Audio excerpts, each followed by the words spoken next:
ప్రపంచంలోని అతిపెద్ద ఆధ్యాత్మిక సమ్మేళనం మహాకుంభమేళ. మహాకుంభమేళకి చివరి రోజే ఈ మహాశివరాత్రి. ఈసారి వచ్చే శివరాత్రి మహా అద్భుతమైన శివరాత్రి. ఎందుకంటే ఇది 144 సంవత్సరాలకొక్కసారి వచ్చే అద్భుతమైన గడియలుగా చెబుతున్నారు. అలాగే శని త్రయోదశి కూడా ఆ రోజే కావడం మరో విశేషం. శని త్రయోదశి అంటే శివభక్తులందరికీ చాలా విశిష్టమైనదిగా చెప్తున్నారు. అదొక్కటే కాదు, ఆకాశంలో మరో అద్భుతం జరుగుతుంది. అందుకే మహాకుంభమేళకి కూడా చివరి రోజుగా నిర్ణయించడానికి కారణం అదే.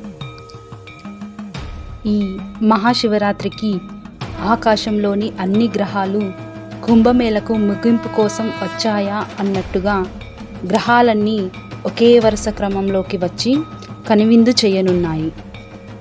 ఇదే కుంభమేళకు ముగింపునిచ్చే అద్భుతమైన ఖగోళ దృశ్యంగా చెబుతున్నారు.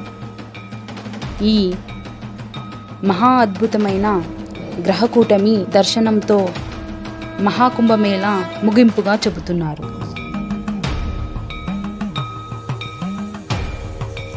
మీకు ఈ సమాచారం నచ్చినట్లయితే మా ఛానల్ని లైక్ చేసి, షేర్ చేసి, సబ్స్క్రైబ్ చేయండి.